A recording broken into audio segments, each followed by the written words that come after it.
Hey guys, this is Tona. Today we're going to be talking about Xavier Soul, the new commander that came with us with Lost Caverns of Ixalan, and I have made a deck here based around fungi, based around sacking things, and based around populating and proliferating. A whole bunch of different, basically based around Xavier Soul's kind of main mechanics here with the Populate and the Proliferate.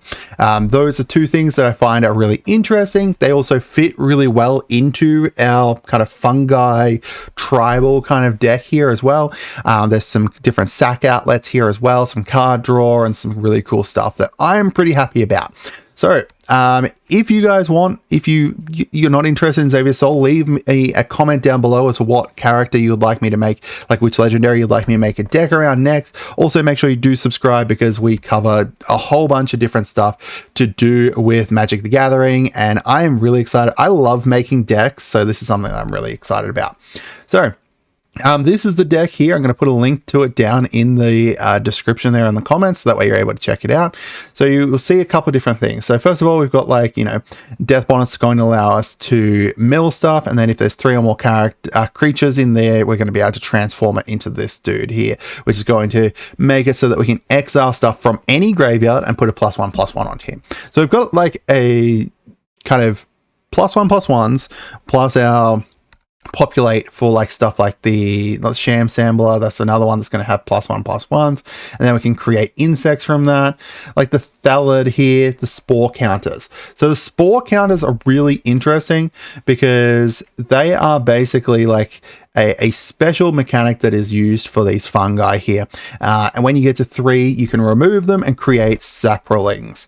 So then we can sacrifice the saprolings to create mana with this Utopian Mycoin, and then we can also sacrifice them for Xavier to be able to proliferate. And when we sacrifice stuff with Xavier to proliferate, then we're going to be able to get more of these tokens, more of the spore counters. So there's a lot of really cool stuff that we can potentially kind of work together with them, with pulling in these synergies and stuff. Blood Artist is here, so that way when we do sack something, we're going to be able to get some benefits from it, making us gain life and lose life for enemies. We've got Cankerbloom here, who's not just a fungus, but it's also going to be one that we can sack to destroy an artifact or an enchantment, or even better, to proliferate. Got Death Spore, Thalid, another one with spore counters here that gives -1/-1 when we sacrifice spores. Whenever another creature dies, you can put a +1/+1 onto the Rot Shambler. We've got more spores. This one here is just a Spore Crown Thalid here, going to give all our saprolings and fungi +1/+1s, which is nice. Each fungi creature gets a +1/+1 for each spore counter on it. So, if we don't want to sack our spore counters to spawn out more, we can just keep them on it and build it up, and then Thalon's going to make it so that we can continuously get more spores, and then you can also exile some fungi from our graveyard to put more spore counters onto it. The Thrumming Bird here is insane. This, whenever it deals combat damage to a player, it's going to proliferate. So if you can sneak him by, because he's just a 1/1 with flying, people are going to potentially just let him pass. They've got bigger things to be able to block here. He's going to sneak by and then proliferate and just increase all the spore counters, all the +1/+1s we've got out there. So we've got more spore counters here. Winding Constrictor here is whenever one or more counters is put onto an artifact or creature, you can put that many +1s. So, when we proliferate, we're going to put 2 spore counters on everything, which is crazy. And then if you get 1 or more counters, so if us personally do, there's not anything in here that's kind of going to do anything like that, but we can put more counters onto ourselves if we happen to steal something. That's going to be great with that. We've got Deathbloom Thalid, which is just a decent creature that's going to die and give us more saprolings. Evolution Sage is insane because every time an land enters the battlefield, we're going to proliferate from that. Slimefoot giving us more life and taking life away from stuff. And then also with the 4, we're going to be able to create more saprolings. When it dies saprolings, Myco Tyrant has the toughness and power based on how many fungi and saprolings we've got out there, and then also is going to create a black fungus creature with a can't block, where for each time we've descended. We've got the Underseller Myconoid here. Whenever it enters the battlefield or dies, we're going to be able to create a token. But also you can tap it for mana. The Blood Rage Mycoin here is going to create a 1/1 black fungi creature if we descended, which is really nice. A lot of like fungi we've got out here. This Corpse Jack Menace as well is another one that I think is sleeping nice in here, because it means that anytime something gets a +1/+1, we're going to put twice that many onto it, which is really cool, because, you know, you proliferate out and boom. So I've got Azuri in here, so that way we can proliferate twice when she comes in, or he comes in, and then if we draw a card, if we proliferate, we also get to draw a card. Mirkwood Bats, anytime we create or sacrifice a token, we're going to make enemies lose life. Nemeter, going to give our saprolings, being able to sacrifice our saprolings as well as create saprolings. Whenever a creature, an opponent dies, we can exile it and then create saprolings, which is nice. Spore Sower Thallid here, and more fungi to be more spore counters there. Sacrifice some creatures to give this guy +2/+2 and then gain life. If it was a saproling that we sacrifice. We've got Thallid's Soothsayer that was just going to give us a way to be able to sacrifice things to draw cards.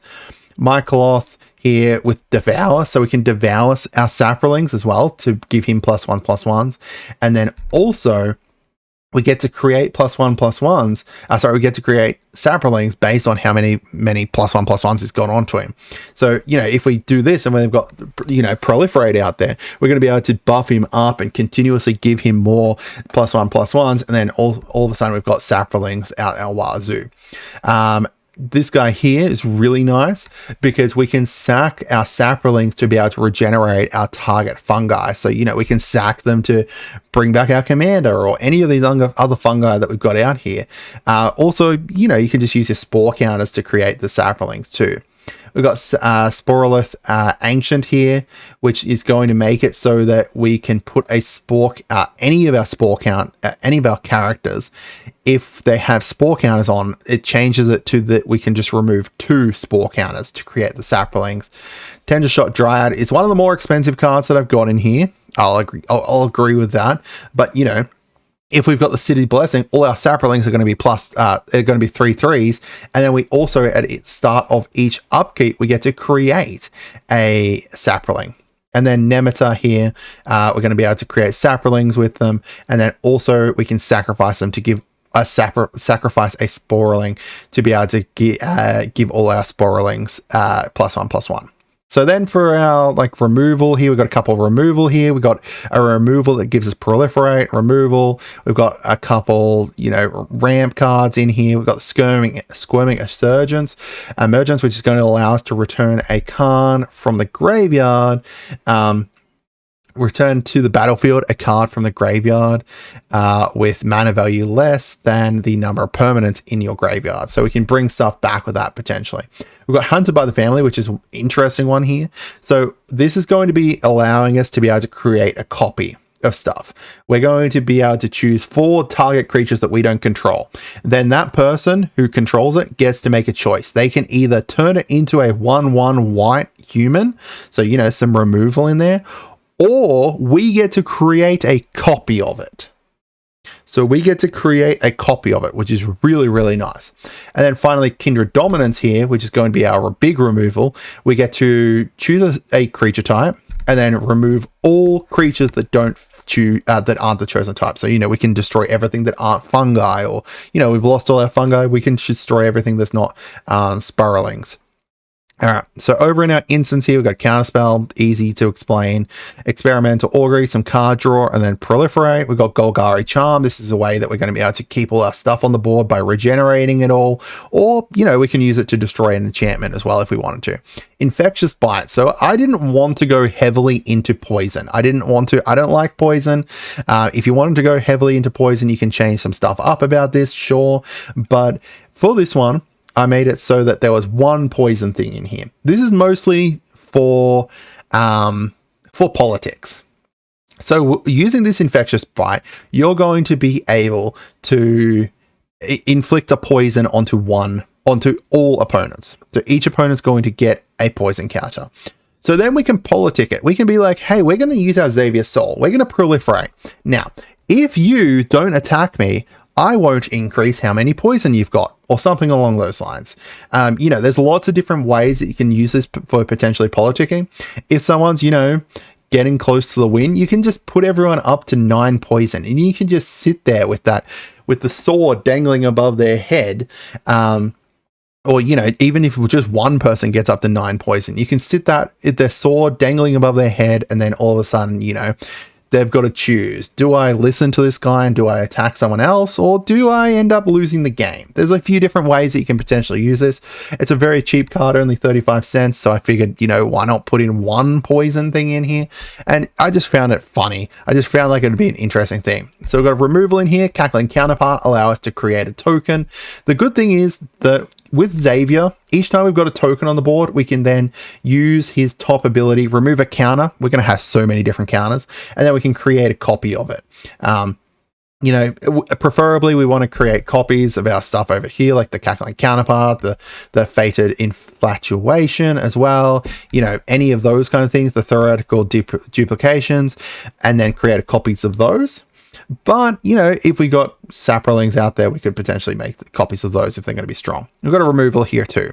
As for the artifact, Skull Clamp is going to be a little bit expensive, but it's going to be bonkers strong in this deck. Give us a whole bunch of card draw.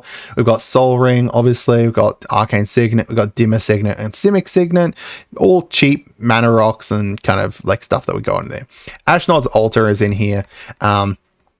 I ended up adding in Ashnod's Altar. I wasn't sure about it, but, you know, another way to be able to sack. It's, why has it got that printing of it? All right, I'm just going to switch the printing so that way you can see it. It's going to give us a way to be able to sack our creatures and be able to add some mana in. And mana we can use other places. We've got a few different activated things over here, as well as, you know, just being able to use it to be able to summon stuff. Got the enchantments here. So fungal plots, we're going to be able to draw cards with it, create tokens. We've got Intruder Alarm. So Intruder Alarm is going to be insane. It's going to make it so that whenever a creature enters the battlefield, we can untap all creatures. Do you know what adds creatures? Xavier Soul. Do you know who get tapped to create creatures? Xavier Soul. So with Intruder Alarm and Xavier, we can just go infinite. We can just proliferate and populate constantly, as long as we've got stuff that, you know, is tokens in there and stuff like that. We can just go insane with this. The Intruder Alarm, I think, is just a really fun card in this deck because we're going to be focused on creating a whole bunch of saprolings. We can create saprolings on opponents' turns. We can create saprolings on our turns. We can create saprolings whenever we want. We can just do this, as well as, you know, making it so that other people don't get to untap their stuff during their untap phase. Or, you know, best case scenario, you tap everything to attack, someone plays another creature on their turn, all of a sudden all your saprolings are untapped, and now you can attack with them. We've got Master Chef in here to be able to give +1/+1s to every creature that enters the battlefield, as well as onto Xavier as well. We've got Trudge Garden here. Whenever we gain life, we can pay 2 and then create some green fungi in there. We've got the Elven Chorus, so that way we can turn all our saprolings into mana dorks, to just be able to constantly create an insane amount of mana there too.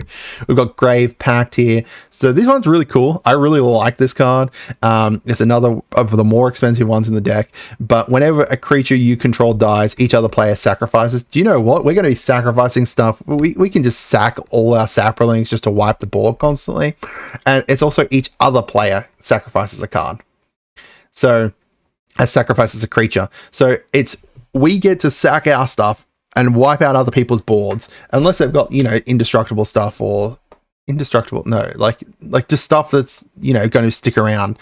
We've got to be able to do this. This is just going to be crazy. And then finally, Reflections of Lichara to allow us to copy spells. So we can choose any, we can just choose fungi here, and then when we get to copy it, we can, you know, all of a sudden have 2 Undersettler Myconoids, and then we can just copy those with Xavier. So Xavier is going to allow us to copy it. This is going to be really cool. I'm really happy with that. And then, you know, we just got the land base in here. I made sure to put Reliquary Tower in here. That's probably the only one that I want to really point out here. I wanted to go really cheap on the land because I didn't want to go, you know, too heavy, but this is one that's a little bit more expensive just so that way, because we've got a lot of different card draw stuff in here, especially with like, you know, Skull Clamp or, you know, some of the ones that are like draw cards when you sacrifice stuff. So this is going to give us an option to be able to have a hand size that is bonkers. But yeah, you know, there's other stuff you can put in here. Like there's the sword, the sword that lets you proliferate, which I'm blanking on the name of. Sword of Truth and Justice. Yeah, Sword of Truth and Justice, for example. You get to put +1/+1s on a creature you control and then proliferate. That's going to be insane in there if you wanted to include that. That's probably one of the more expensive additions that I wish I could have had room in the budget to be able to add it in here. But, you know, it's a way to be able to kind of keep it going and stuff like that. Yeah, I would love to hear from you guys what you think. Let me know down in the comments. Have a great day and goodbye.